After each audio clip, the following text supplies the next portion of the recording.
Yeah, I mean, it was just good. Sumail plays a good Storm. Like, Maroon has a very good Wisp. Don't know what else I can say besides that, but yeah, it was a good Storm pick. They didn't have any stuns, so... And I love Storm. Like, I have pictures of him in my room. Yeah, just like a giant poster above your bed, right? Yeah, it's like if you've seen that, like, show Queen's Gambit, like, she has, like, the map, you know? Yes. I have, like, Storm all the way there. I just see him on the ceiling. These ball lightnings just going from place to place. Yeah, pictures of him. And William, like, right in the middle of him. Like, Blitz right there. The patron saint of Storm Spirit. Well, let's see if you have prayed to him adequately as we get into game number 1. Thank you very much, Tsunami, as I'm just thinking about having a Storm Spirit poster now. Calm before the storm. This is the what you call before EG/Shopify whenever they pick Storm Spirit, but it is a top-tier Storm Spirit game to start with. This is the type of a game where as long as he has mana, he also does have GHIO to be paired up with, providing him with mana, so feels really good. They basically have no stuns. Like, the stun that they have is Bushwhack, and that one's not the easiest one to execute, so Sumail should have a pretty free reign, and also having a little bit of that extra damage during the nighttime global presence from Luna's aura. This is when he's going to start to play much more aggressive. Between 5 and 10 minute mark, this is where we want to rotate Io to the mid lane, provide him with some extra mana, and also Luna will have 3-4 points in Lunar Blessing, even getting closer to that level 10 minute mark. So yeah, be careful about Storm Spirit rotating, because it looks really good for him. Yeah, so we'll see how Sumail does against Lornoff. I feel like this is probably one of the bigger challenges for Lornoff in the mid lane overall. As you can see, Ollie kind of surrounded bottom for a second. While you were talking, both GH and Saberlight are doing that thing where you block the other team's creeps. It's always confusing to see. I mean, I get it, but it's just such an odd sight when you see the other team block the opponent's creeps. But right now, over bottom, got Io MOUZ. Not exactly a killer lane. Yeah, it's not the usual pairing that we see, because you want to pair him up with, you know, some ranged support that gives you extra damage, some kind of a lockdown, some Dark Willow, Rubik, Hoodwink, whatever. But yeah, this is going to be more of a sustain lane. And then you have Bane as well. The panel did talk about the combos, how they can set things up. This is a super strong overall combo where you can split the map. I feel like Shopify can really abuse that in the game, where you can play different side of the map. Bane suddenly with the Fiend's Grip or a Nightmare, Storm Zips in, Luna plus Aya will relocate in, so you'll have 4 heroes coming out of nowhere. Arteezy so far against the Tidehunter, doing well in terms of CS, 8, but been looking at jabs, and he's CSing real nicely, sitting at 11 so far, so having a good time. And I'm thinking about the situation here with Bane. We've talked about the lack of lockdown here for the side of Aurora. It's like, oh, Bane Fiend's Grips. You know what we call that when they don't have enough stuns? Lackdown. That's lack of lockdown. Back to you, B-Cup. So yeah, so with their lack of lockdown, their lackdown, you're either committing the Bushwhack to like stop Bane within the trees of throwing a Fiend's Grip, or you're stopping Storm, right?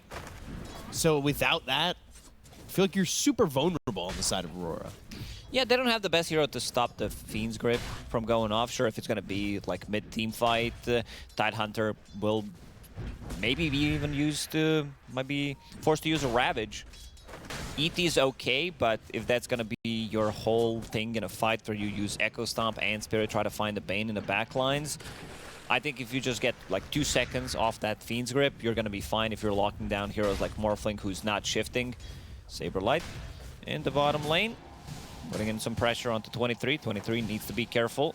Can't be surprised with this Mars overwhelming damage.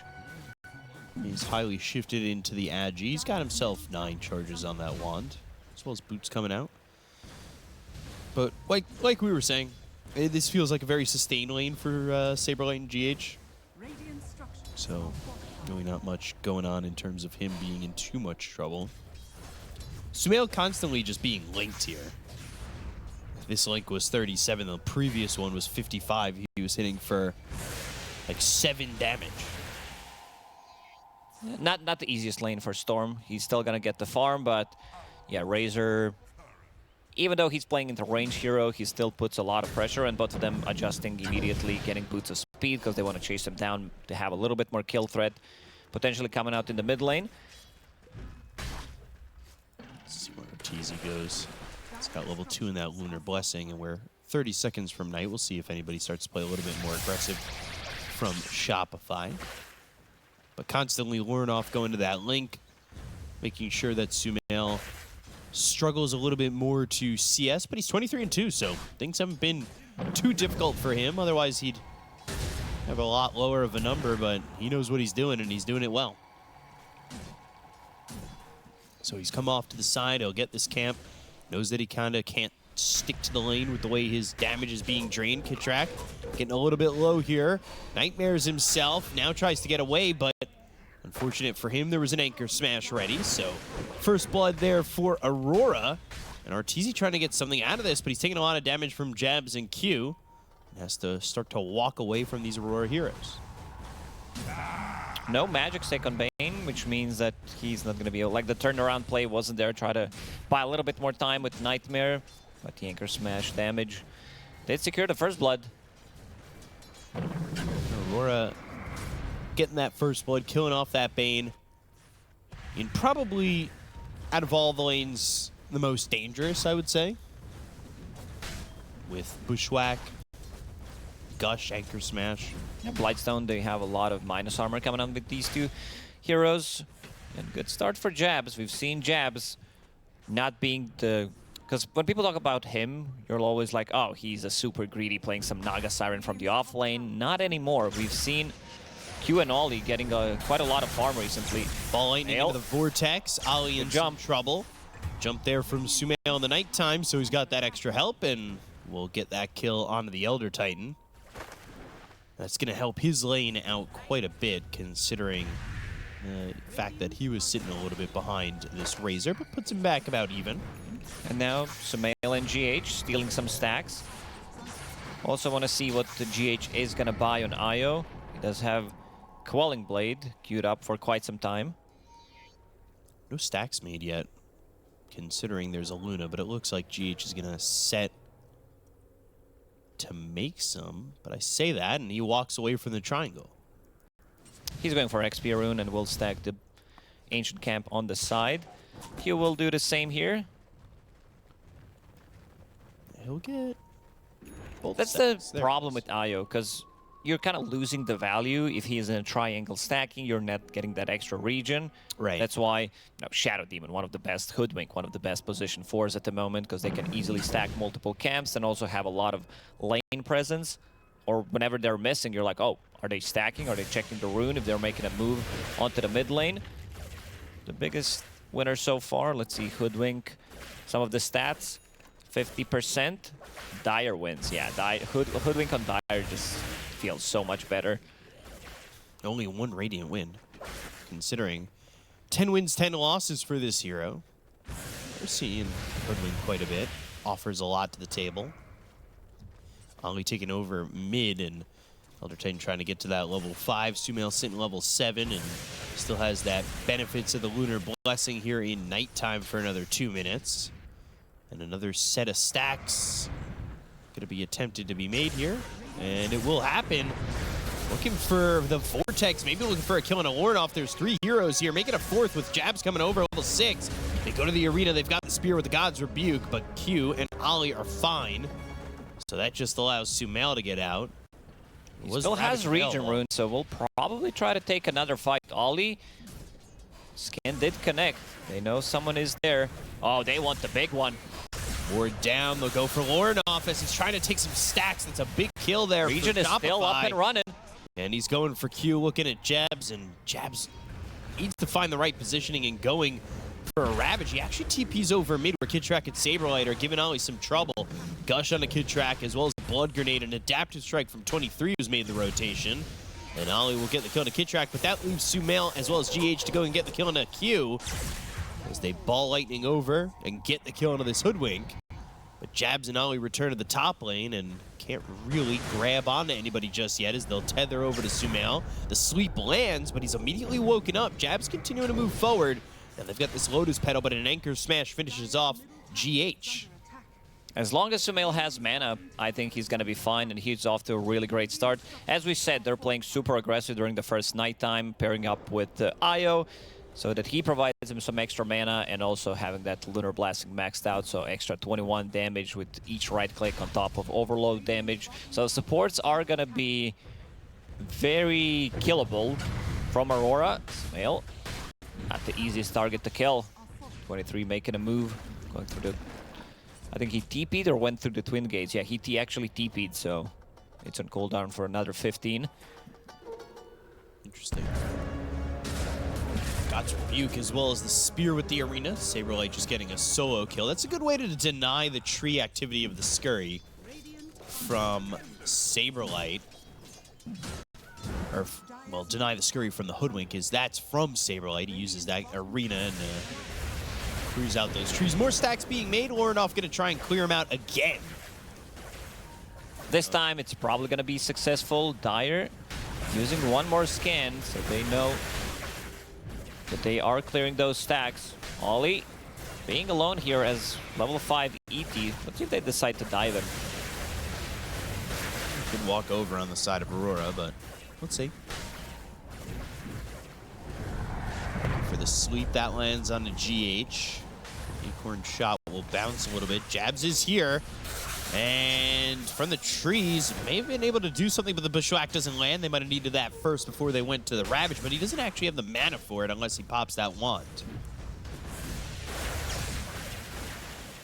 Sumail now out of mana and go back towards GH. These two playing together. GH is still level... No, he just got level 6, so yeah, we'll provide him with some extra mana. They definitely need a rune at the 12-minute mark to be able to refill that bottle. GH going for Holy Locket as his first item. A lot of the times you will see Soul Ring being picked up. Sumail, there's that extra mana. And as we said, supports, if they show, they're probably going to get jumped by Sumail Storm, who's paired up with GH in the last couple of minutes. Kitrak still needs to get his level 6, and then he can try to set things up on a different side of the map. On top of which, Saberlight's about to have this Blink Dagger, so you know, you're talking about the global presence of Io and Storm, but it starts to become more and more, right? Like, you've got the Mars that can start fights, then you relocate in with the Luna as well as the Io and Ball Lightning in. All of a sudden, you have a really huge map presence for the side of Shopify. Looking at the item build from Q, he's going for super greedy build straight into Maelstrom. I don't like that. I feel like in a game like this where they don't have enough lockdown, you need to pick up that Throat of Atos. You're playing against Storm. Your Razor also doesn't buy into any items pretty much that Storm is afraid of. He's not an Orchid buyer. So you're still going to lack that lockdown, and as long as Storm Spirit has enough mana, Sumail will be able to get out of trouble.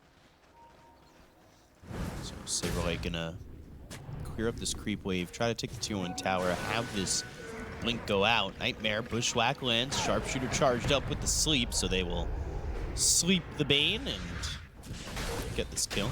Yeah, I think Bane should be able to wake himself up from Echo Stomp, because it's technically asleep. Does Bane give does Bane have nightmares if he's giving nightmares? Like, does he just have pleasant dreams?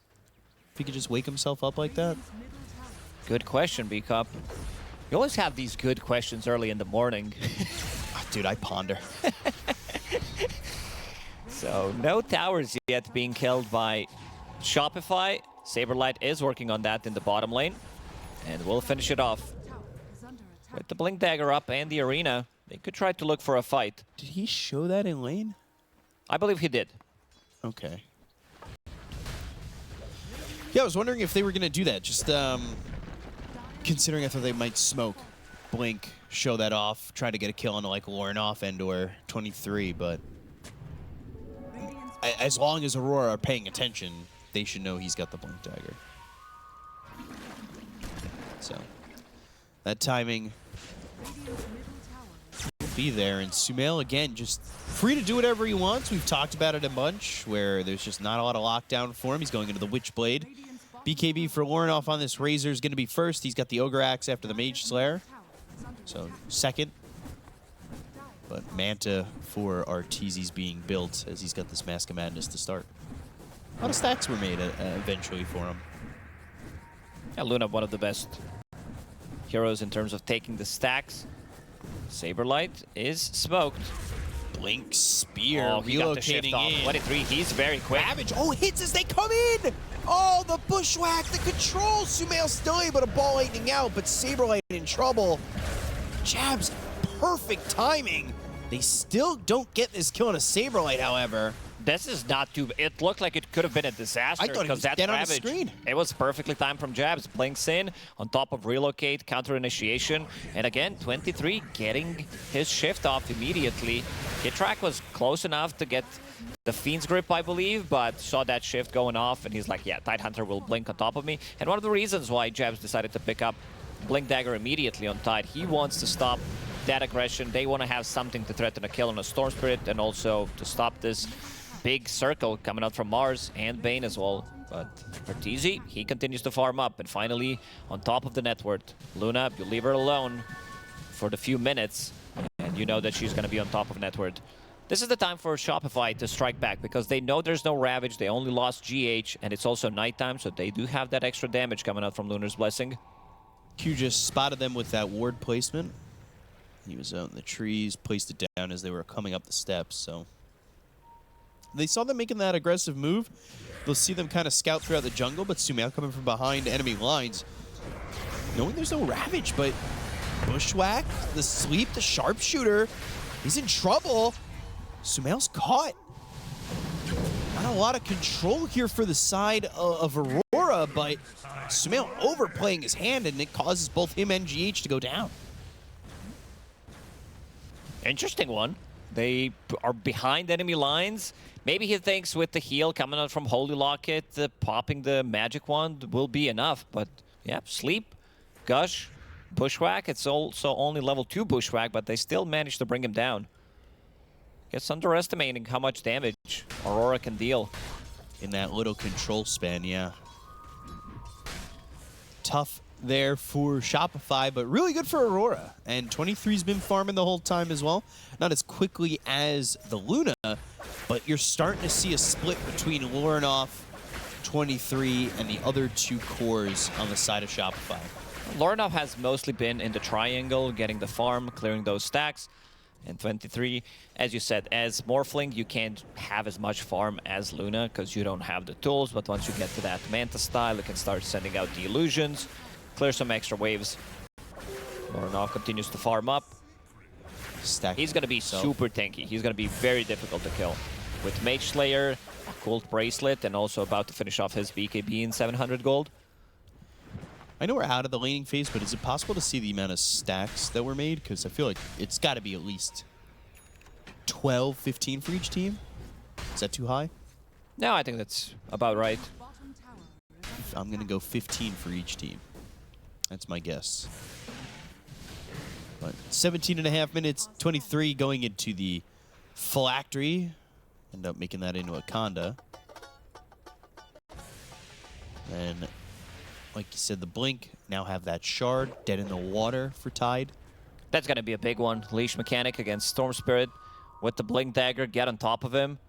Still, they don't have any defensive tools, so Io will need to be playing behind him to try to get the relocate out potentially.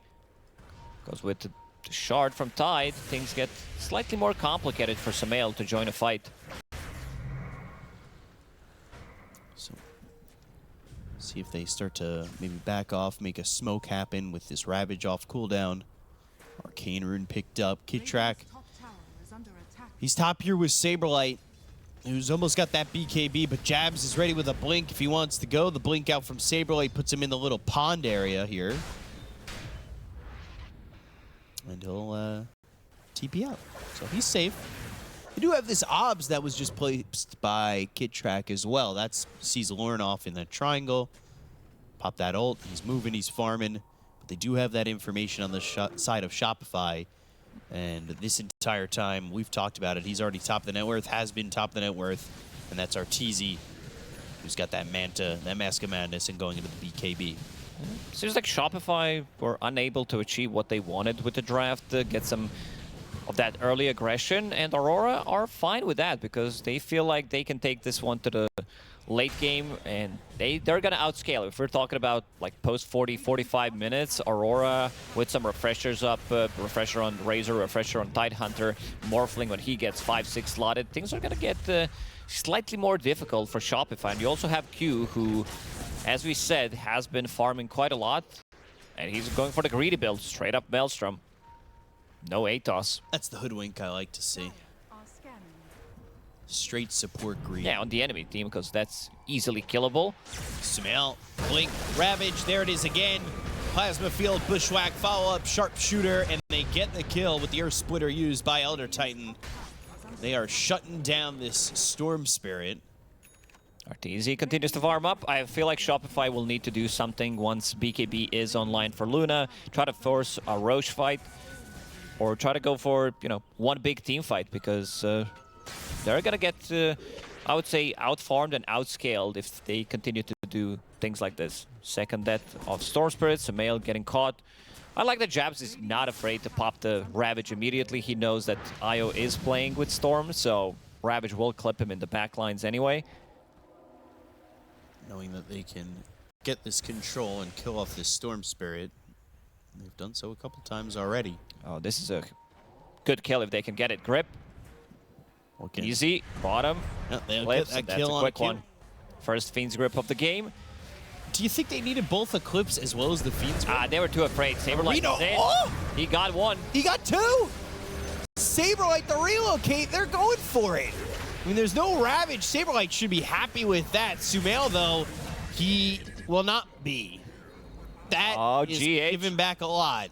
It would have been better if they just left Saberlight to do his thing and then leave, because He got the Thormy, Tormentor, too. he got the Thormy as well? Okay. No. Sorry. That was No, the Radiant. Q It's got it. green. It confused me a little bit for a second. Sorry. All right, I want to see that again, because that's a huge chunk of gold going his way. So, yeah, Mars, now level 16 with the Shard, has a lot of damage. Orb of Destruction, God's Rebuke, level 15, lowering the cooldown on that God's Rebuke. This type of a play puts Shopify in a really good spot. Like you said, it would have been better if they just left him. He just got the rebukes and turned Morphling into steam. Ripped him off the map. Okay, this time they'll get the Tormentor. And I'll know this one's red. I'm not colorblind. I'll figure this one out real quick. There it is. For GH. Perfect. So he's got that shard. Yeah, slow resistance, spell lifesteal, not too bad. Bane would definitely love to pick that one up so that he could get his Aghanim Scepter. Has Philosopher's Stone, Brain Sap, only 2 points in it. I think it might be time for Aurora with Ravage to threaten Roshan, because BKB is available on Lorinov.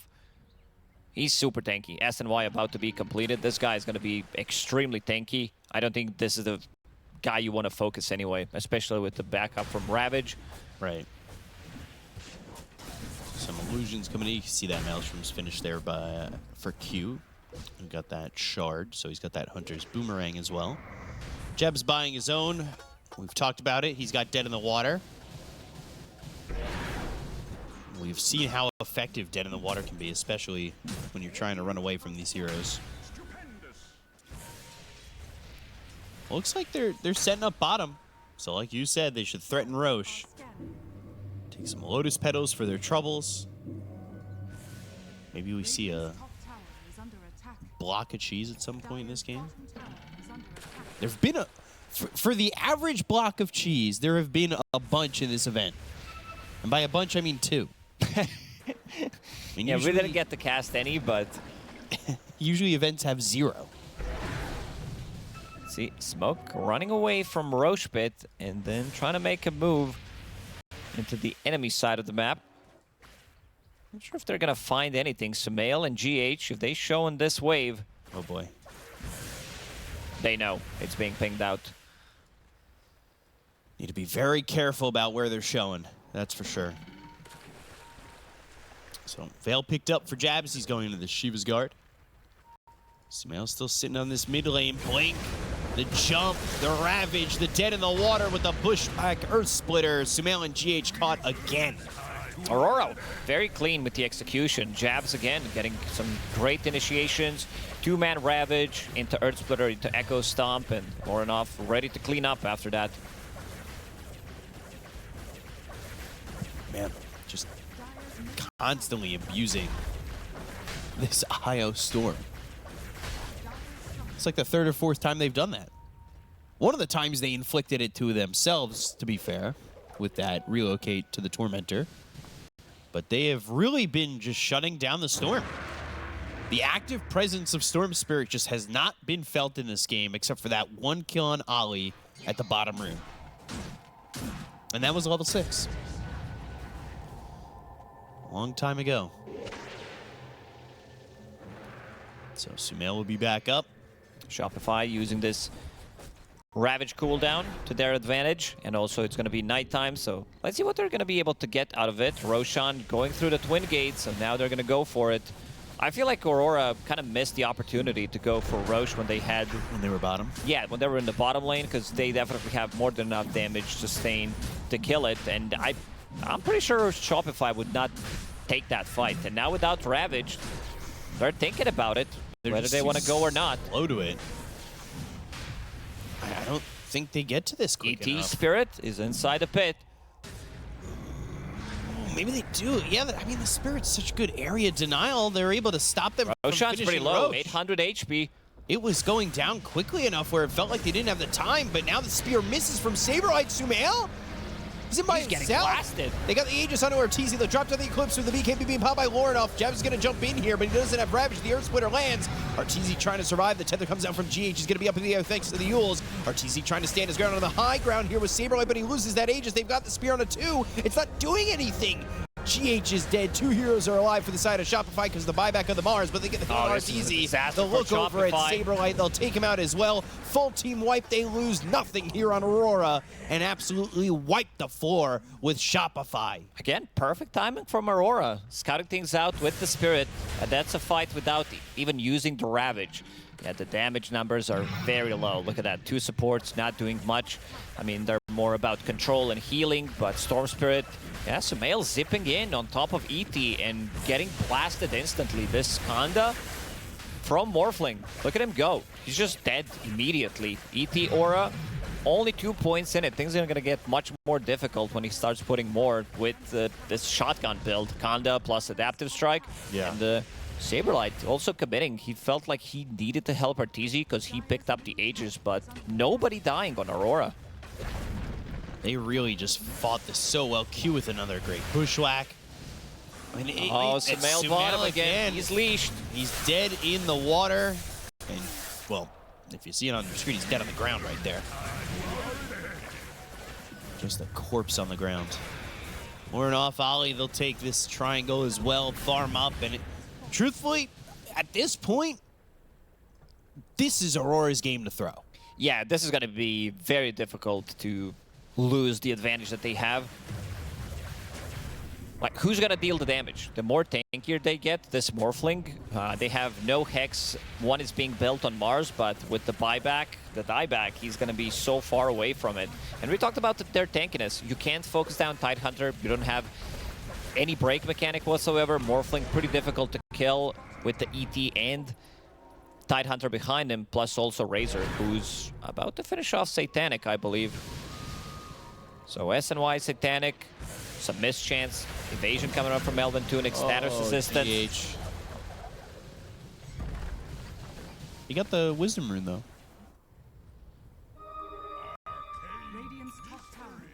There's that Satanic you were talking about. I mean, what do you do if you're Shopify? A good question. I'm just thinking how the fights are going to be played out. Luna is level 20, so that's like big timing for her. Doesn't have Kanda yet. You want to synergize that. Phylactery is there, but I don't think that's enough. They're becoming super tanky. Also, the heals coming out from Luna and also Io. Shiva's Guard is ready, and also Scotty being built by Morphling. Never mind, he changed his mind going for BKB. Wants to have a little bit more protection for himself. So that's going to be finished. And even Hoodwink going for BKB. Q has been on the money with his rotations, with his bushwhacks, and also scaling. This guy, we've seen him so far at PGL Wallachia that he can carry the games from position 4. He's doing a great job. It really just, we talked about the minimal amount of lockdown that they have, but every single bushwhack has landed. And I say that, he's probably hit. Probably missed like 3, but... But if you've hit him, you're at 100% all the time, in my mind. Everything is possible, especially if you lie. So... I mean... Let's see if they decide to go for the high ground push. No tier 2 towers available left to be taken. They're smoked up. Oh, okay, track. Nightmare. Nobody there immediately, and he had a TP available, but here comes Q scurrying over.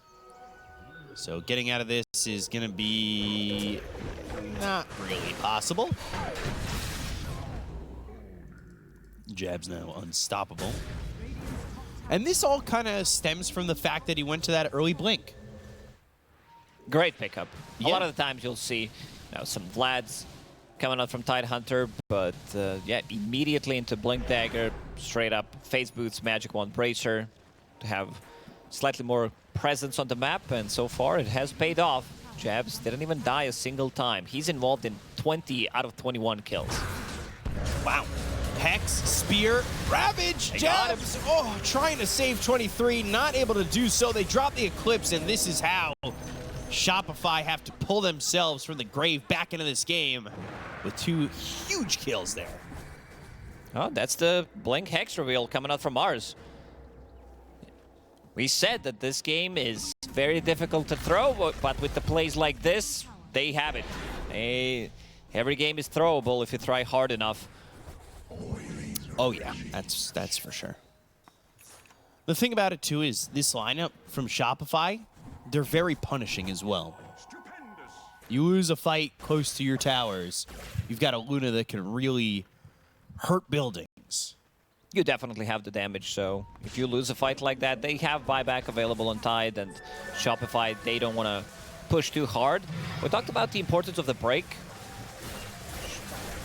Arteezy is going for it. Just a Demon Edge away. But that's going to be his way of dealing with Tidehunter. They can try to burst him down. Hex into Silver Edge. It's not the easiest thing to execute, especially if he's the one waiting to counter-initiate, but if you're getting the jump, it is doable. Yeah, you just got to be in the right position, because think about the spots that Jabs has been in with the Blink Ravage. Almost seems like you have to have the control on Tide, get that break, or hope you're not in the initial Ravage. Because then I don't think you're getting there.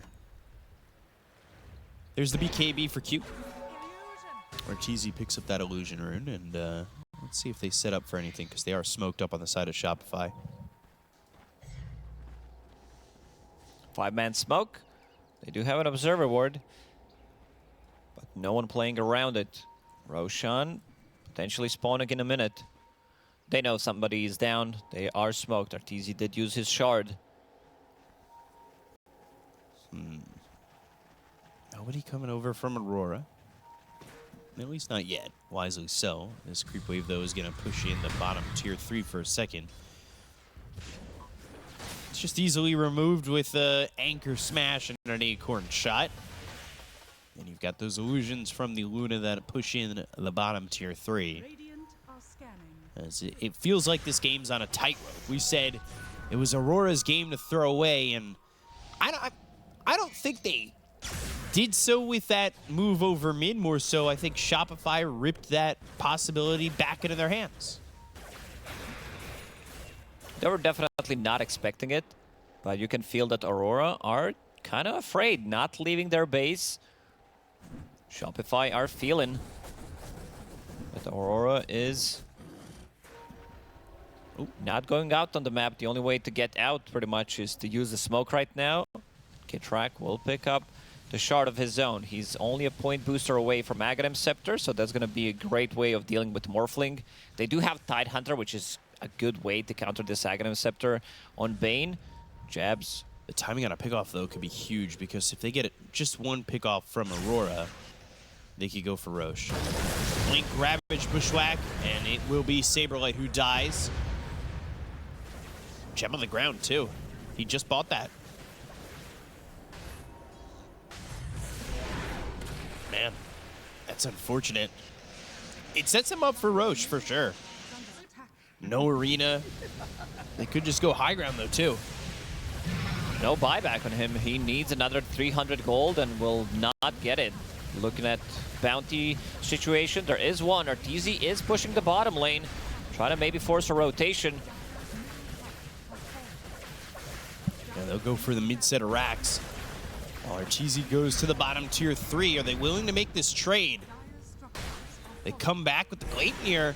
GH and as well as Arteezy stuck there for a moment. Hunter's Boomerang is on them. They will get at least the range racks, but here they come TPing back. Can they make a move on anybody as they retreat on Aurora? Doesn't look like that will be the case. So you really didn't force back much. Q comes back, but Q's so farmed that he can he's deal like, with it himself. I'm a core. Like, will be able to defend the barracks on my own. Roshan is alive on Dire's side, so that's going to be Cheese, and Shopify immediately going to start to playing the top part of the map. Silver Edge is available on Luna. Let's see if Arteezy can get the break onto Tidehunter. They still know that Ravage is down for another good 50 seconds. Last time, it was a disaster that they tried to do this. Again, It was without Spirit Ravage is last inside time, the Roche pit. Ollie doing a lot of work with his Spirit. He's very much in high spirits about this, as it will deter Shopify from going for this Roche. A little bit of flashbacks there for Shopify of that last fight, not committing once they saw that Astral Spirit. But The longer Arteezy they goes bottom. wait, the better it is for Aurora, because Ravage is going to reset. Let's see. And look at Lorinov. He's not afraid. He is in the front line. He also bought out on his Be refresher. careful. Bottom lane, relocate play. Yeah, tier 3 is gone. They're going to glyph, but they're going to get this Aegis pretty quickly. Nobody's going to go for it on the side of Shopify, it seems. Warnoff already TPing in this set of racks. Not looking like it's going to go down. They had that glyph. The TPs come through. They go to the Ravage with the BKB being popped by Arteezy. He will TP out. They did force a glyph. They did force Ravage. Force a Ravage and also tried it for Cheese and Aegis. 23 is going to be the one holding both of these for now. If they can keep doing this with relocate, play bottom part of the map, Saberlight try to set up some vision, and then he one-shots the creep wave. Relocate play just comes in. They have a little bit of protection coming out from that arena. Wind Waker now completed on Tide, so even if they do break him, he can still buy half of the time by using Wind Waker and getting out of trouble. 2 Moonglaves fired on Lucent Beams now with that. What do you mean now? He's level 24. Yeah, but we were showing all the talents right He's there. about to crack 25. And I was going to say, and then he'll be getting his 25 talent in just a moment. You know how timings work in my head. Yeah. One component of Aghanim Scepter. Almost there.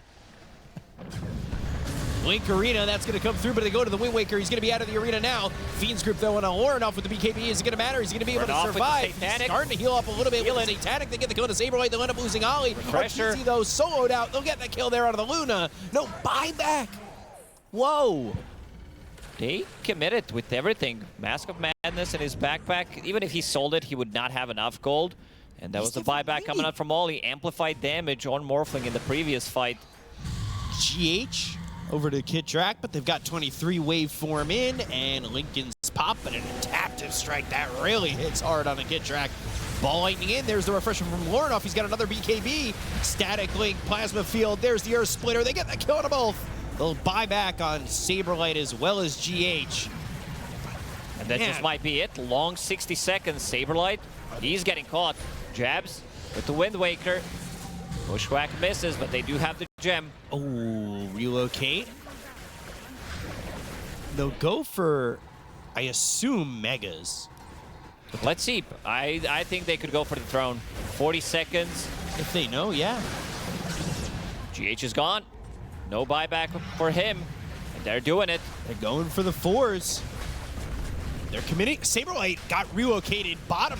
He's going to try and cut some creep waves, but he's nowhere nearby.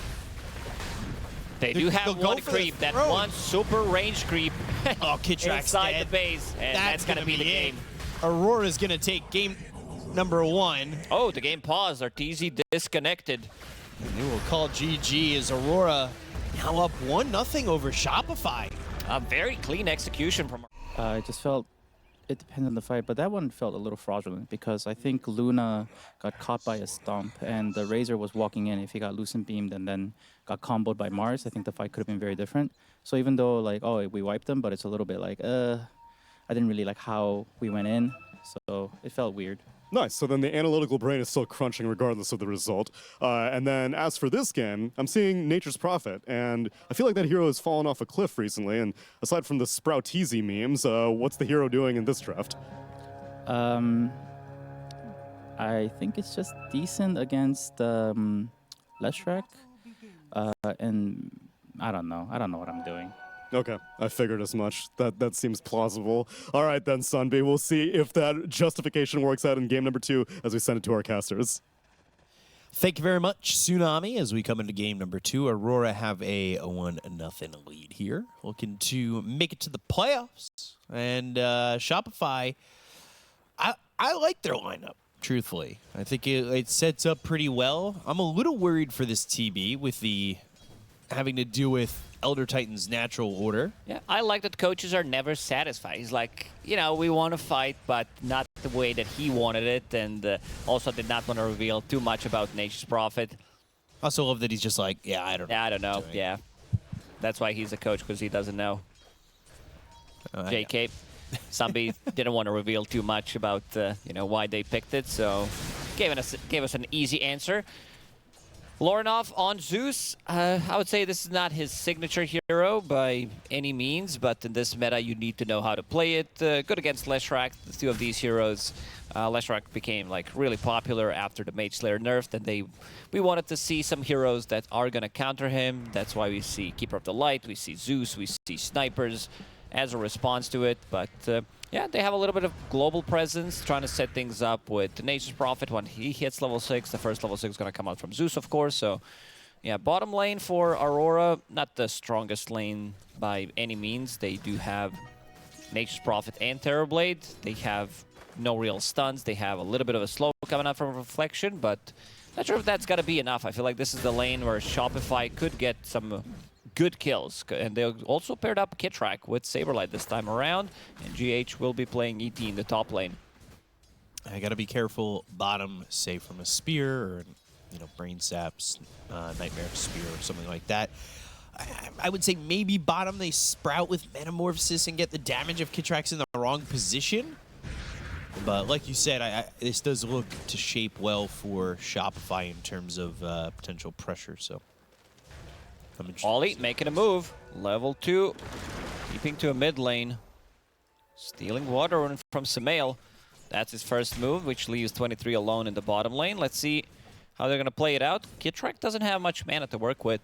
They just bring 1 Mango and the Clarity, but spells for Bane are very costly. 120 for his Brain Sap. Yeah, only get 3 of those per full mana. Obviously, give or take with the regen. But Spear lands on to 23, and it's really not doing anything. He does go into the Metamorphosis, so Saberlight now needs to run. Probably does have Sprout if need be, but more so, it looks like this is going to be a Metamorphosis that just secures CS for 23 Savage. Which is fine. I think, you know, he obviously didn't go to it level 1, was using the Reflection, but now Nightmare, Spear pushing him away from the lane, and another Sprout on a Kitrak. But still not much doing, and just a little bit of harassment coming in from both sides. Kitrak playing on the right side of the map as Bane. When you play against Nature's Prophet, it can be slightly more difficult because if you're getting caught inside the Sprout, you can't cut the tree, so makes it much easier if you're playing on the left side and also cutting down those trees. Lorinov, pretty even in terms of CS in the mid lane against Sumail. 2020. Even so far, and he didn't get the benefits of that first water rune. We're going to get hit with that 4-minute mark, so I'm interested to see if Ollie's going to try and maybe scoop up a water rune once again. And he started a TP for a second, and it looks like they're going to focus their attention over in this bottom lane, but with Kitrak here, they do not commit to the TP on the Nature's Prophet.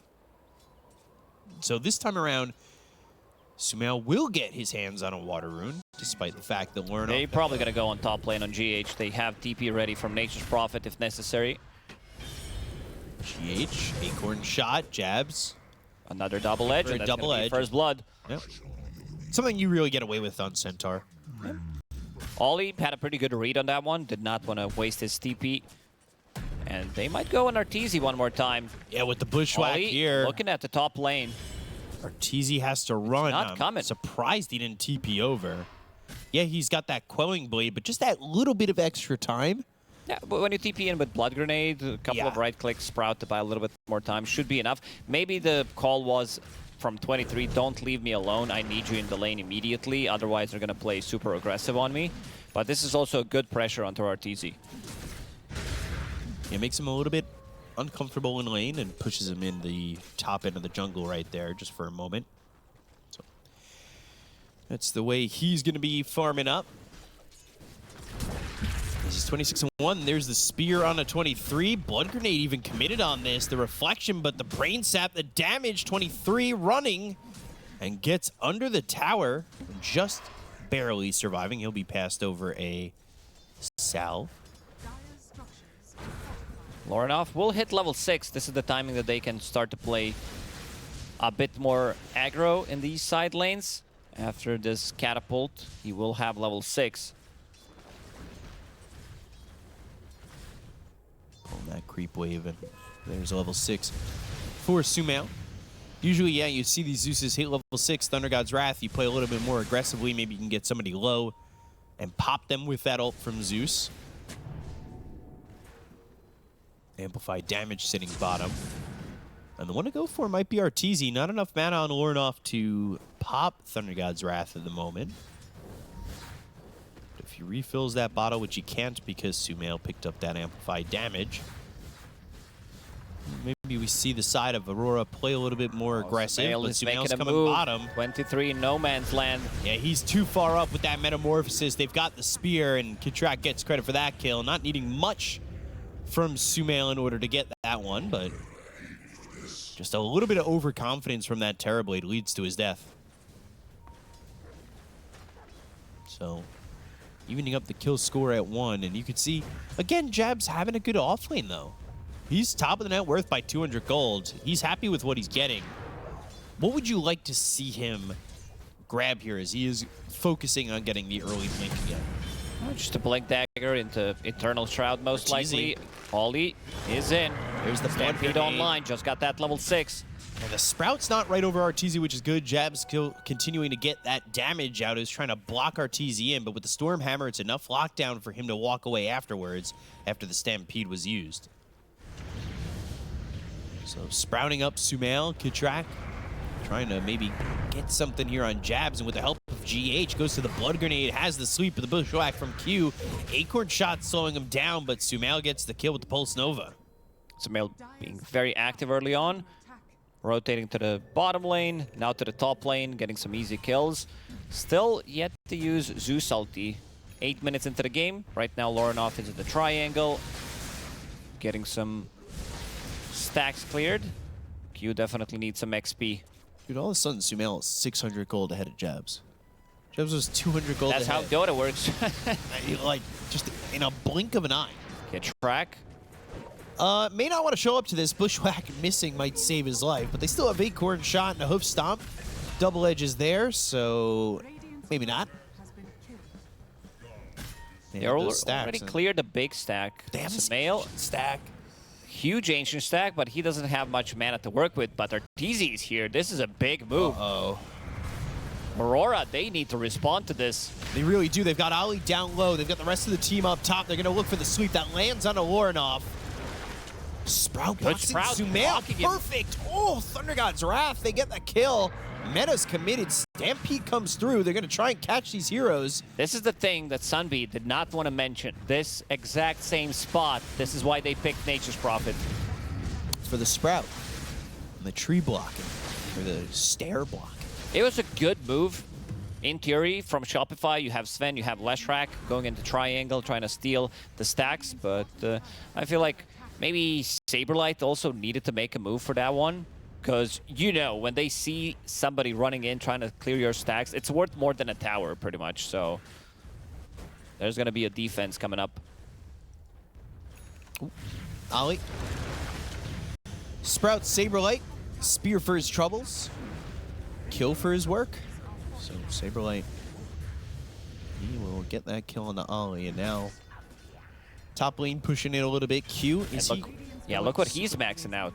He's maxing out Bushwhack this time around, playing with Nature's Prophet. This combo is really good. You have always something to set up the Bushwhack with, and they're going to be stuck inside a Sprout, taking damage over time. It's something we talked about, right? Because for a little while, I would say Hoodwinks were just getting 1 point in Bushwhack, but there's been a big change to that, I would say. And especially here with the Nature's Prophet, like you said, just Bushwhack.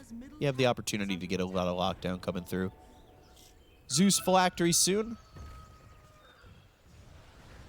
Soon in your sense, not my sense, because soon he would have had it, you know. No, he has it. Yeah, It's all good. It's all good. Level 9 on him. Saberlight in the bottom lane. A spear move here. Arena. God's rebuking the spear, but Ollie comes in. The TP Not sure what the attempt. plan was, And he's to be honest. Yeah. The rest of the team was not there, not even close. no, nobody else is around. Maybe to buy a little bit more time. Usually Arena is not used for that. Sumail and Kitrak, they are smoked. Kitrak only level 5 here. Going for Ollie. Missing the stun. Nightmare onto the Terror Blade. And now the Stampede away. So, not coordinated well enough to get those kills. And then looking for the ward on that cliff right there. But it's actually in the lane. There it is. Getting a lot of information. Q, of course, going to the Maelstrom again. We saw how effective he was on this Hoodwink in the last game. And when it works, pick it again. Why not? Lorinov with the Phylactery going into the Manta, of course, with the Lightning Hands combo of Zeus. Zeus win rate so far at the tournament doesn't look great. He's sitting at only 33% win rate, considering that he's been picked quite a lot. Is that the stubborn hero of the event? I'm going to go through the list. I feel like Pango, because Pango's the most picked hero of the tournament. But what's his win rate? It was low before, right? Pango's was like 30%. Same win rate as Zeus, Oh, wow. 33%. 12 picks? 24 picks. Oh, gee. That was easy. Even more. Yeah, so most stubborn hero of the event so far is Pango. Sure. Blink Dagger on jabs. That's a Blink Dagger reveal. That's a Quick kill. and easy kill. Making it look simple. And you want to know what? Now they see their stacks. This is revenge. Let's see if they decide to go for it. This could be a bit tricky. Arena. Oh, Saberlight's showing in the bottom lane, so they're going to go. He doesn't have much mana to work with. It's a bit of a mistake, I would say. They brought the full numbers. They really it's 5 our heroes. stacks. That's such a Giga Chat move from Aurora. Zeus in top of the net worth. Arteezy in second, 500 gold behind that. As he's going into the Echo Saber. But things pretty quiet. And the panel mentioned that Shopify were kind of doing the same thing again, right? Where they're playing aggressive and trying to get these pickoffs, but once more they're just sitting in a position where they're not getting it. I do love getting a two-man hoof stomp and immediately spamming the voice line stomped. Voice lines not as popular anymore. Hero voice line. Hero voice lines Are up. are kind of new meta right now. Let's see if Shopify can find something. They've been pretty quiet in the last couple of minutes.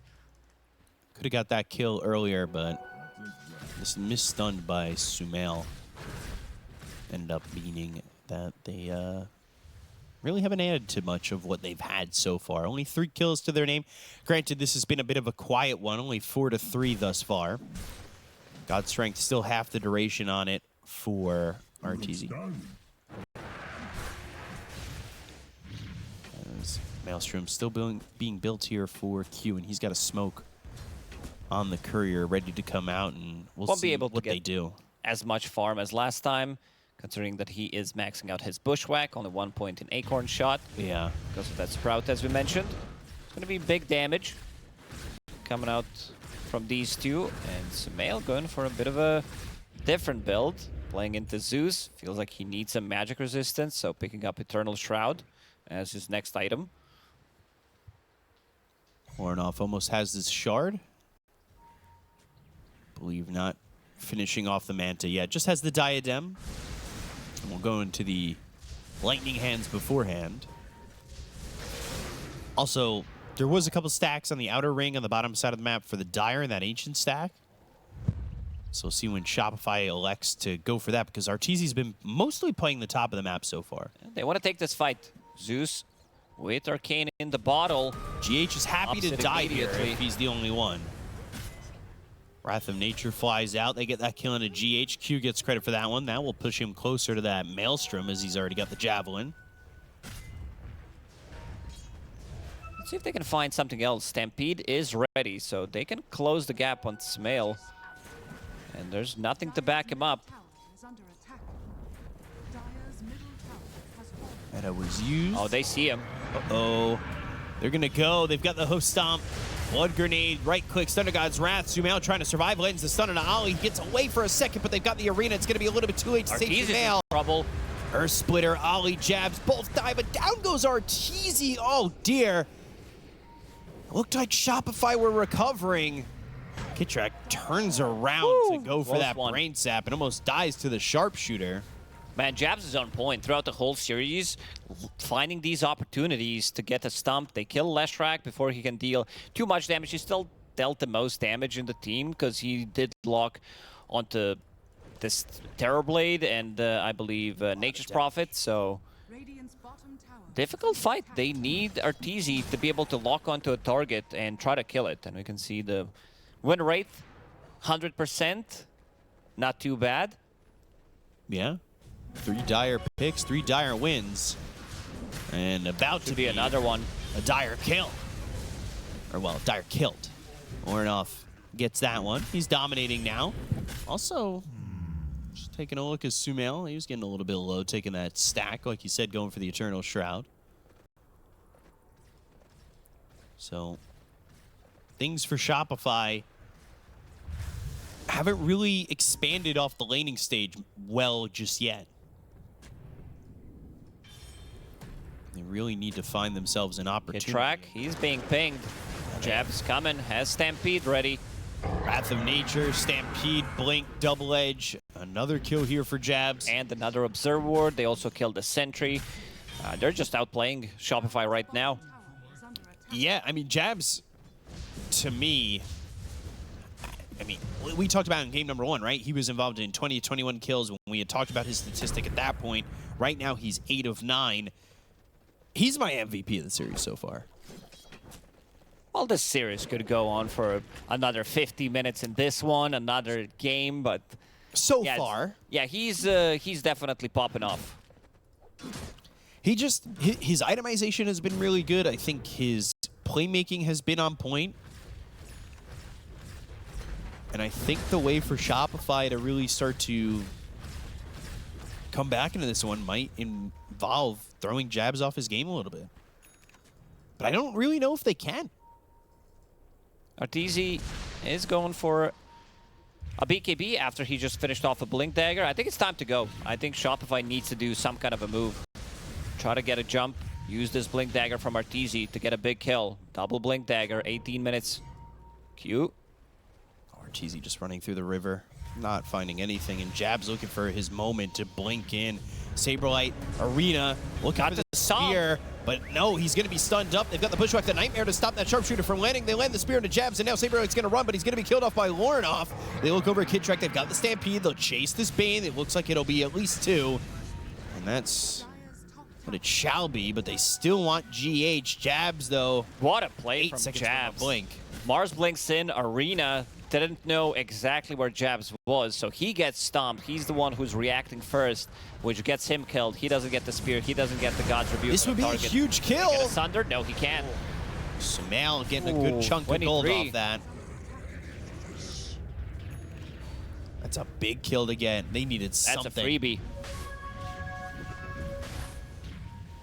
They really needed something, and then finally get it. Mars also going to get the Light Collector. So when you don't have an arena to break trees, you have the Light Collector. That's going to be great against Nature's Prophet as well. You don't necessarily need to have a Quelling Blade. If you're running out of slots, you can use Light Collector to kill Sprout.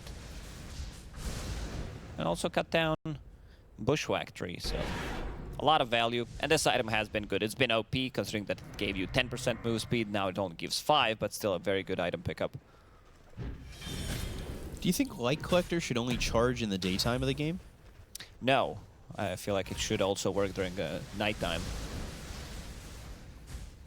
That's fair. I guess, you know, sun reflects off the moon. Still light coming in. Kitrak gonna stack here for Saberlight. He's going into the BKB. Really needs that BKB, as we saw in that previous fight. Q, meanwhile, farming the enemy jungle from the river. That's how good this hero is. Maelstrom completed, Acorn shot maxed out. Just Bushwhack from down low, throw an Acorn shot. Easy peasy. BKB Ag's the name of the game here for Arteezy. Down 5,000 net worth. We saw in the last game, Shopify were able to win a big fight, and it looked like they were going to make that comeback. I worry that may not be available to them as easily this game. Let's see who gets the shard. Ollie did pick up his shard of his own, and it's going to be Q. So Q, in the next few minutes, if they take another good fight, is going to overtake Saberlight in terms of net worth. He does get a lot of farm priority on Q, which I really like. I think in this current meta, having a super farm position 4 who can't carry the game. He doesn't feel like a support. Definitely not. He also doesn't build like a support. At least, you know, when you're watching Crit play his Hoodwink, he builds Rod of Aetas 99% of the time as his first item on Hoodwink, and then gets a Gleipnir. But Q is like, nah. It's the other way around. Q gives Xingqiu vibes. Right? With the builds and the priority. Yeah, he's been definitely more greedy recently. I don't remember Q being... Because Q has been known to play these melee position 4 heroes. His Tusk mostly hits Tiny. I'd say that's his best hero. Rest of the team making a move. 23, TP ready. Arteezy's Outpost. getting out of there. And tier 2 tower available. Scam missed, but they'll cut off GH. Yes, they will. Yeah, that's not going to work here up against the Zeus GH. Trying to get away, and Ollie will be here. Curse of the Old Growth, still running away, stampeding for this. Thunder God's Wrath, Hoof Stomp misses with the double edge. A lot of things. Zeus ulti, Stampede on top of that. Seems like they want to take out Roshan, amplified damage on 23. Gonna be no response for Shopify. It's been a steady 5k gold lead for Aurora in the last couple of minutes. Feels like they need another set of items. They need this BKB to be completed on Arteezy, and is being delivered as we speak. GH really started to walk away without doing anything, and they got mad. Stampede, double edge. Thunder God's Wrath. There's the BKB for Arteezy to try and keep him available and active in these fights.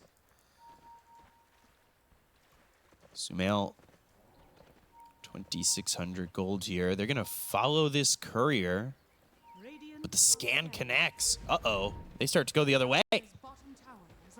Scan connected. Can they get anything from this? They're going to try and go through the twin gate. Can they get there in time? Saberlight, though. Oh, host on. He's still going Jabs, through the gate. Action. He gets through the gate. Jabs got him again. Every time. Meanwhile, Q's going to lose his courier. Ollie going to TP out. Jabs is caught here between a rock and a hard place. And Arteezy will get the kill on a Jabs. That's good gold for him.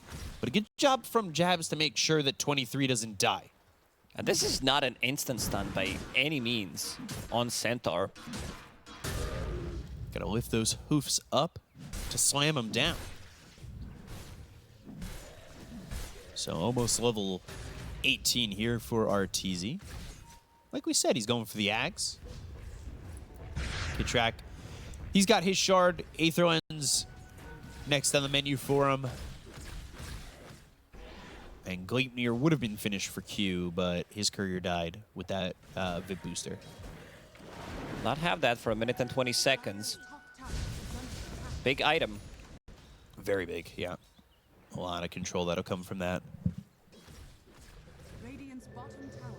Ollie holding on to Philosopher's Stone after having his Spirit Vessel plus Shard and going into Hex. So he's going to start to scale. This hero can farm anywhere on the map whenever you're not playing one side of the map. He can TP to a tower. Also has a position 5.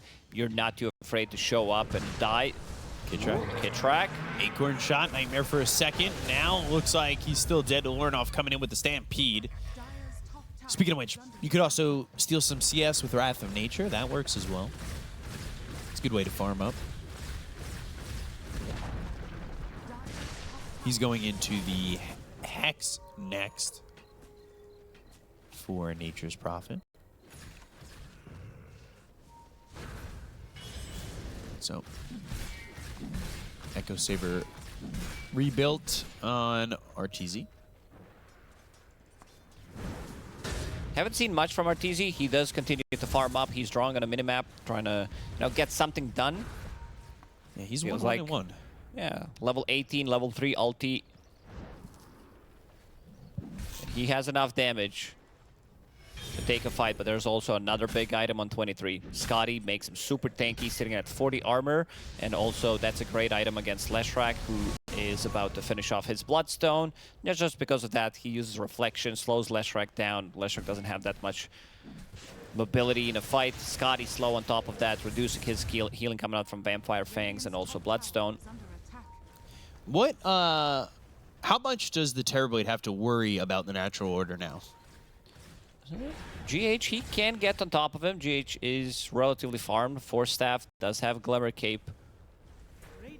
But, yeah, I think they have the damage to kill him. It's not like he's gonna be the first guy getting on top of TB to try to kill him. It's more like, oh, we kill 1 or 2 heroes, and then I get on top of him. Right. Okay. Because I always heard that Elder Titan is a real big counter to TB, so I'm wondering if at this point in the game it still feels as effective. Right now, maybe not as much, as we said, but if he can get the farm, if he can maybe pick up the shard where you can swap places, get to the Aghanim Scepter or a BKB so that you have some kind of protection for yourself. Ooh, Saberlight, he got jumped. Instantly dead. That's the critical wave. If it's getting closer to the river, it's probably not safe. And it does, and he dies. So it's an 8,000 net worth lead now. And they're going to jump in. Stormhammer, God Strength. Good Sprout. They look for the stun, but look at the damage. He just melts to 23, and Sumail's going to do the same. They're not on the same page. Like, you see GH is in the base. Kitrak as well. He went back to heal, taking a fight. 2v5. God Strength, Stormhammer, dead. The Sven, that is. Terrorblade will continue walking forward. It's a lot of illusions. Zeus plus Terrorblade with Manta style. Left. Needed to be popped. Sprout. Curse of the Old Growth, Sharpshooter right-clicks in from the TB. He just will expire, and it looks like Aurora are going to walk their way back. So, Oh, Ollie TP'd in, stole the enemy Wisdom Rune. Oh. Now TP's back to base, level 15 on Nature's Prophet. Getting closer and closer to that Hex. That's going to come out in the next 3-4 minutes. yeah, he's almost got it. Almost there. BKB soon for 23, but I don't think it needs it. He just stood his ground there and, what, 3-shot the Sven? It's more about the arena, getting out the Yeah. arena or getting inside the arena and being able to deal damage. Having protection against Leshrac, of course. Natural order on top of it. I like that ward spot. The one on top of the mausoleum that's here. Catching a potential spot look at Arteezy with that ward when he's farming back up there. Hag's next for Arteezy, but we saw how quickly he just dies anyway. They're down 13,000 net worth. It's going to be really tough for them to make a comeback in a situation like this. It's been pretty rough the last 10 minutes, maybe even more for Shopify. Unable to get any of the kills. There's still a tier 1 tower in the mid lane, and you have Leshrac in the team. I think that tells a bit of a story about this game. The wraparound into the triangle. Aurora, seems like they know something's cooking. Smoke on smoke action. Shopify, though, A lot of pings on the map.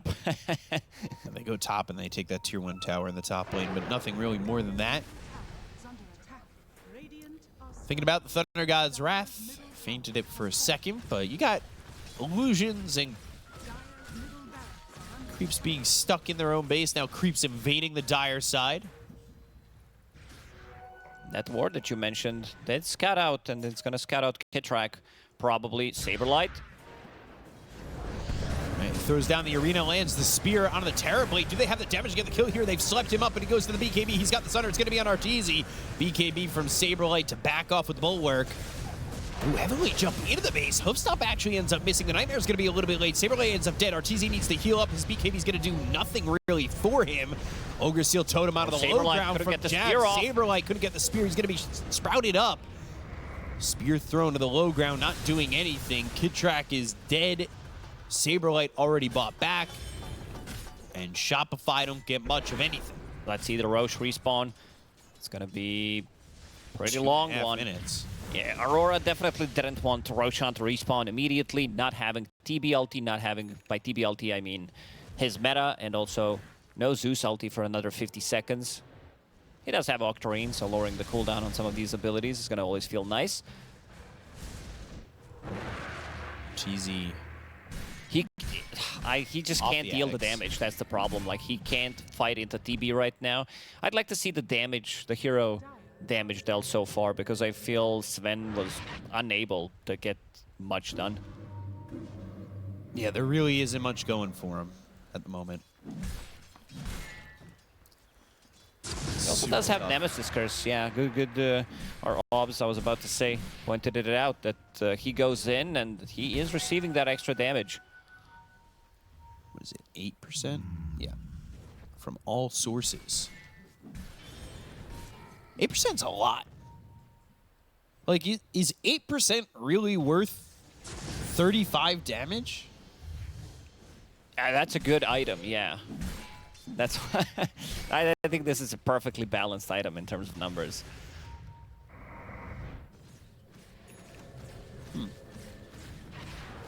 Okay. I don't know, it just feels like maybe he's just dying too quickly for me to think it's balanced. Like, that's almost 10%, which is almost... I mean, Yeah, getting closer to 50. You add another 0, that's 100%. So, 18,000 net worth lead here for Aurora. 90%, 10%. 100% total. You were right. Yeah, just Saberlight add another 0. in a good spot, but again, this ET Spirit scouting things out. 30 seconds on Roche. So they'll jump away. Have we seen Fiend's Grip being used? If we have... Stacking it. It was Stacking it for the late game, yep. Maybe he got it like off for a second or something and got immediately blasted by Zeus. Roshan in 5 seconds. Let's see. Shopify this time around, they don't have IO. They can't get much done on the map. Only were able to kill tier 2, only tier 1 tower in the bottom and top. And then they hear Roche's scream as Aurora will take it once again. They have Roche's banner, best item of the game. Daedalus going to be flying out here for 23. There it is. Keeps that spot open for the Aegis. And not really much doing. Like, Shopify haven't really made them pay for that at all. Ooh, Thunder God's Wrath, that gets the vision. Curse of the Old Growth, they go to the dust, the Heavenly Jump. And the kill there for Lornoff, who is godlike. Both him and Jabs are involved in 18 out of 19 kills. It's more impressive, of course, coming out from Jabs because he doesn't have that global presence like Zeus does. Sure, Stampede can help out, but you would expect Zeus to have much higher kill participation than a Centaur. Yeah, Zeus 9-0-9 though. Looking to go beyond godlike. Maybe they could hold the high ground here on Shopify. Like you said, that we haven't really seen the Fiend's Grip. Kind of tough to pull off the positioning. There's nowhere really to hide. Oh, 23 again. An interesting spot. The stun follows it up. They'll get the Aegis, but now the reaction comes out from Aurora. They'll look over as they blink. They look for the hoof stomp with the BKBB popped here by Arteezy. He's going to try and stand his ground. They finally have the Fiend's Grip. It's the on grip, 23. but it's not long enough. It's immediately stopped. They look for the Sunder. They've got the arena down. It's going to be on the Ollie. They get the count of the Nature's Prophet. They'll end up losing this Bane. The buyback is available on Ollie. It's a good fight here from Shopify. They take out that Aegis. They get a +1. That was a quick one. He was underneath the Watcher vision, so they managed to kill him off. You can see now the power of Sven when he's paired up with another stun, a second stun coming out as well.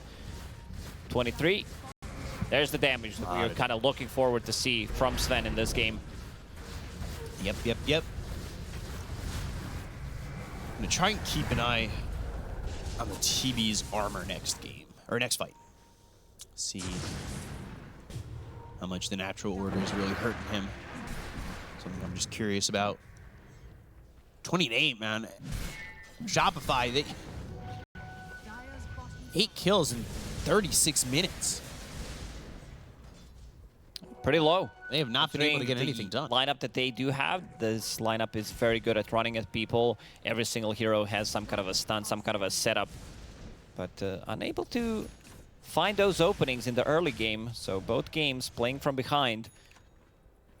Now Nature's Prophet has Hex available. I wouldn't mind seeing, you know, a Force Staff. There is one available on Q, but he needs to play with Darrowblade just to push him out of the trouble, try to break that combo when they initiate with Sven, try to follow it up with the Leshrac stun. GH will pick up the Shard, so he becomes a Monkey King pretty much with his own Shard. This is the classic copy your homework type of a Shard. We're running out of ideas here. Do classes in 5 minutes. Can I get your homework for a second? This Shard gonna go to 23. So, Demon Zeal. One of my favorite icons in the game. I always think it looks like either a cat or a Batman. Now we can't see it because it's on cooldown, but once it's gone, definitely looks like Batman. I don't know, it looks funny. And 45 seconds, come back to that icon, please. This 23 will be trying to save Gotham with Demon Zeal. Trickster Cloak for the Mars, Ninja Gear for Q. This obs up right near a sentry. No Aegis, so 4 minutes potentially near for Roche. We'll see how willing Aurora are to push here. Up 21,000 net worth. Getting to that 38-minute mark. Yeah, you can't just go for the high ground. You need to first take a fight. Try to scout things out, pick them off with Zeus ulti, provide vision, NP TPs in, gets the Hex off. Track is very dead. Caught. There it is. No man's land. Yeah, there's that icon. Thank you. You know Spider-Man and then the Spooderman? Yeah. Yeah, this is like Bootman. Back to the game. Oh, Stormhammer with that axe. Lornoff. He hasn't died yet. Goes to the refresher, goes into the heavenly jump. So now RT's going to be in no man's land. They go to the bushwhack, but they're not going to land it. They find themselves the Glade near the damage coming out with the BKB, but he can't get up to the high ground. Right clicks the arena. Uh-oh. Woo! Force staff allows him to TP out. They'll get the kill on a GH. That was close. That was also so such close. A clutch play from Lornoff. Popping a refresher just to get a second heavenly jump. Puts a BKB in his inventory. Still doesn't use it. He still does have that 9-second BKB. And now they're going to poke. Look for the high ground. See if they can find something. No arena for a good 60 seconds. And for RTZ, no BKB for the same amount of time. So just throwing this area denial with the shard upgrade on the split earth for Leshrac. Every single time Aurora gets a kill, they get something out of it. Some chip damage, a tier 3 tower. Caught looking at the Demon Zeal icon again. It's up on my screen. Let's take a look at this replay. There's their refresh into the heavenly jump. And then Arteezy's just in a rough spot here. Yeah, if that bushwhack was hits, he's dead. Very nice arena place. No heavenly jump, and he TPs out, gets force staffed by GH. Saves the day there. Jabs.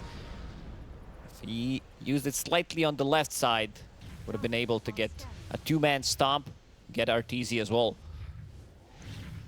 So similar to last game, if Shopify can win a fight, their lineup is very punishing to buildings. And even though the tier 1 sits mid, the push potential is there. But they have to get to that point. They have to be able to bring back this game. Roche in a minute and a half. Ollie looking blade mail after that Hex, by the way. Q. No the bushwhack. BKB arena misses. And the Stampede. It was so quick. Knew exactly what's going to happen. Ooh, they caught vision on Sumail. They're going to TP in. Curse of the Old Growth. They've got the look. They've got the Hex. And the bushwhack control. The Bloodstone is used. He'll survive for a little bit longer, but this is the inevitable death of Sumail, as Lornoff is now beyond godlike. It's time to push the high ground. There's not going to be that split earth. Very annoying. Roshan respawning potentially in 50 seconds. Again, their pickoff game is really strong. Zeus provides vision, and then you have Nature's Prophet TPing in, or Hoodwink playing from the trees. Hoodwink, by the way, out-farming Jabs now. Yeah, that's what we've seen before. Like, Q just gets a lot of farm priority in this team recently, and I love it, because Jabs, he's kind of owning every single time I watch him play. On these Blink Initiators, he's not playing these greedy offlaners anymore, and now going for the high ground, a lot of illusions that they need to take care of. 45 seconds without Sumail. And they need him. The way they've been able to kill the Terrorblade is with that initial stun into the follow-up split earth from Sumail. So not having him for 35 seconds. They do have Hex on Saberlight. So makes a lot in of terms of lockdown, they definitely do have it. Quaitmere, Hex. Need to be careful about committing. Instead, Jab's going to go the other way. They missed the spear again! Saberlight hit with the Hunter's Boomerang, though Glyph once more. Saberlight blinking behind Jabs and the spear. You can see the flames. The direction is onto the tier 4, but the connection is not there. 23.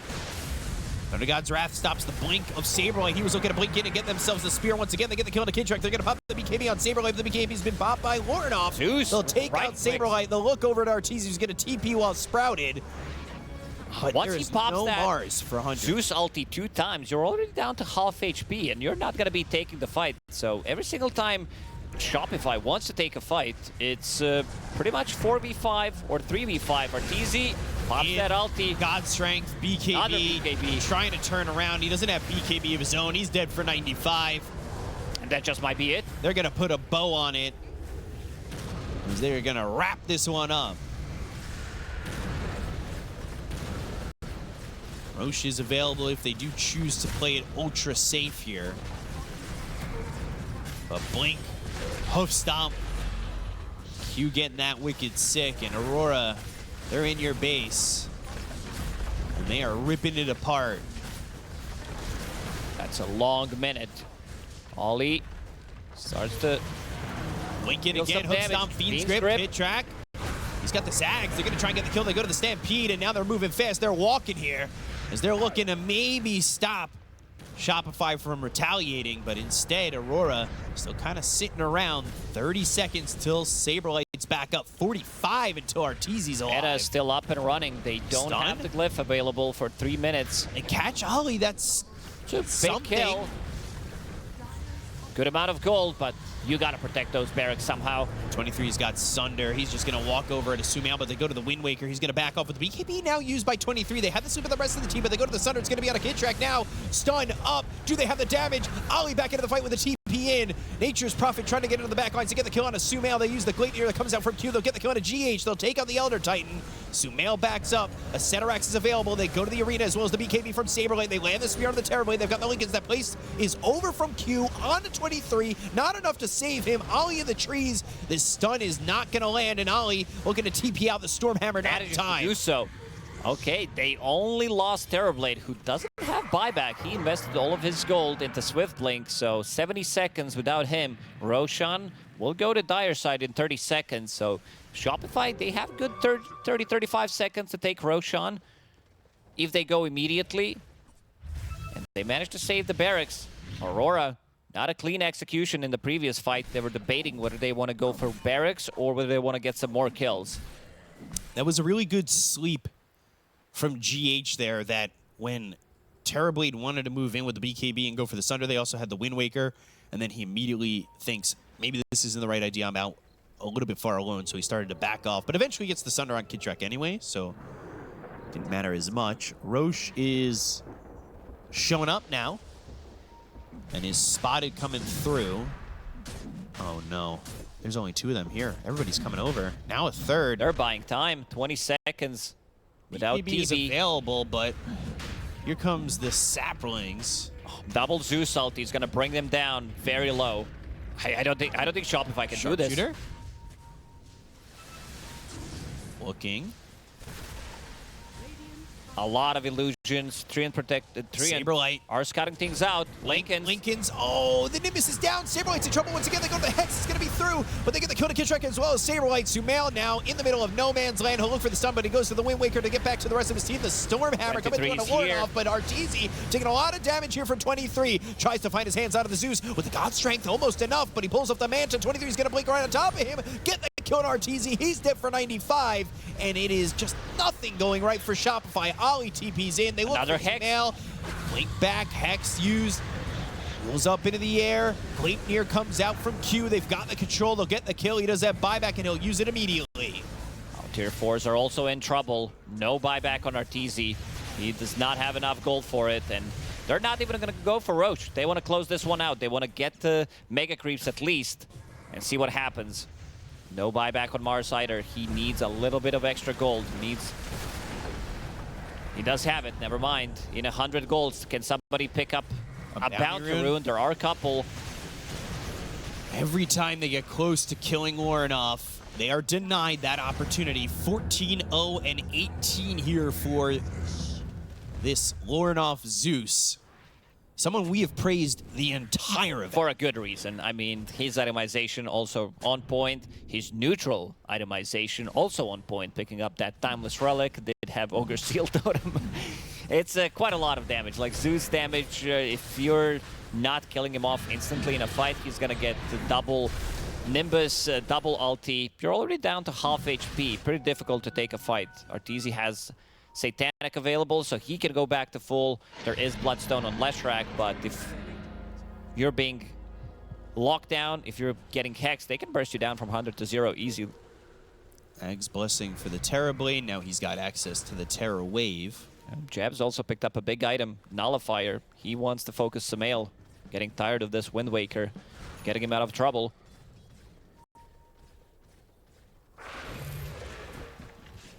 So 23 as this ages for 4.5 minutes. Just terrorizing the side of Shopify so much you can call him Art the Clown. As it's a 50,000 net worth lead here for Aurora. They've got the cheese on cue. Looking real ready to finish this one off. TZ spotted for a second. All he really need to do is catch potentially with the Terra Wave.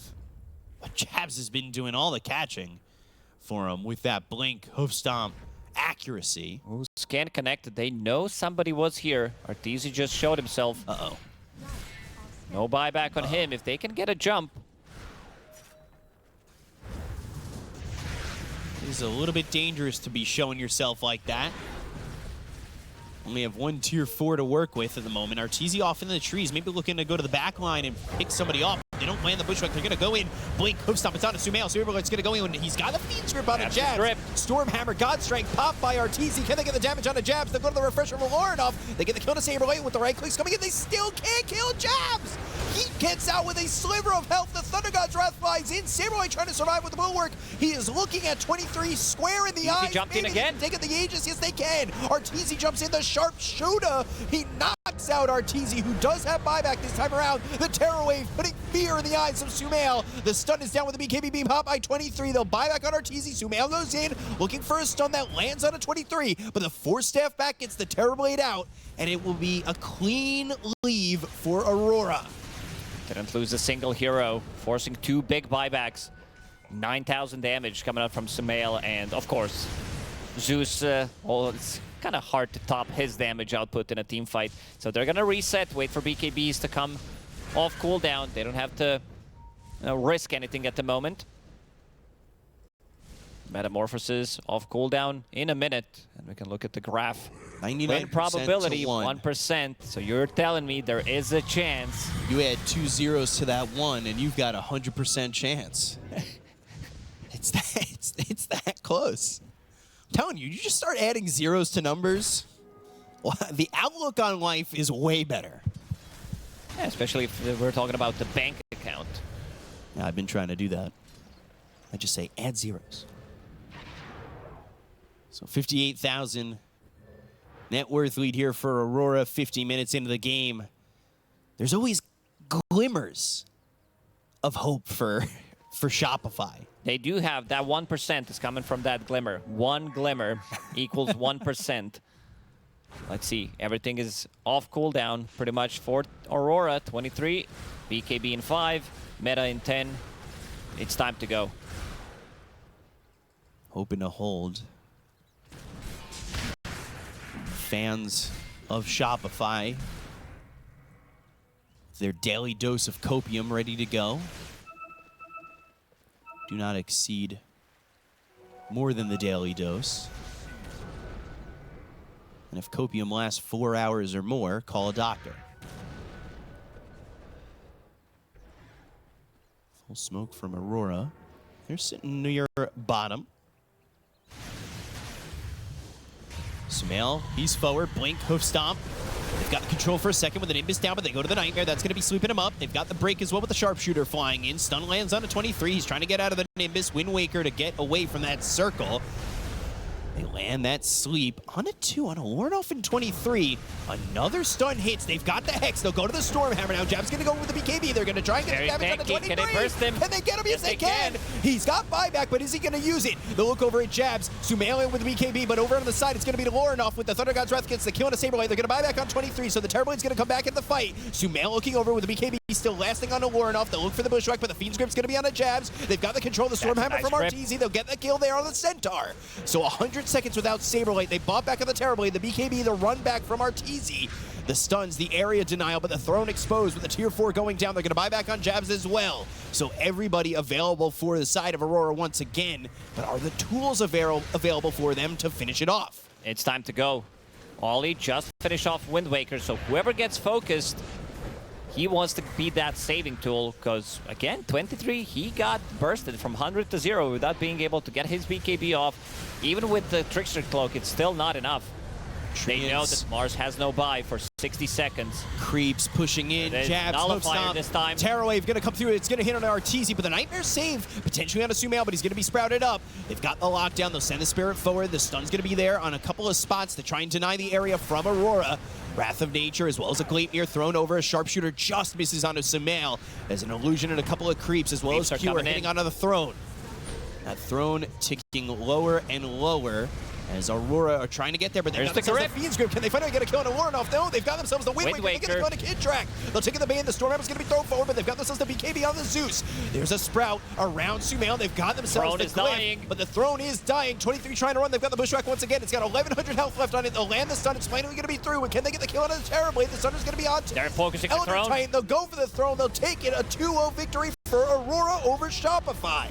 Ooh, Aurora securing themselves those playoffs with this 2-0 victory against Shopify. And they looked pretty clean. Like this game, yeah. it took them good 53 minutes to finish it off. Shopify were very resilient at the later stages.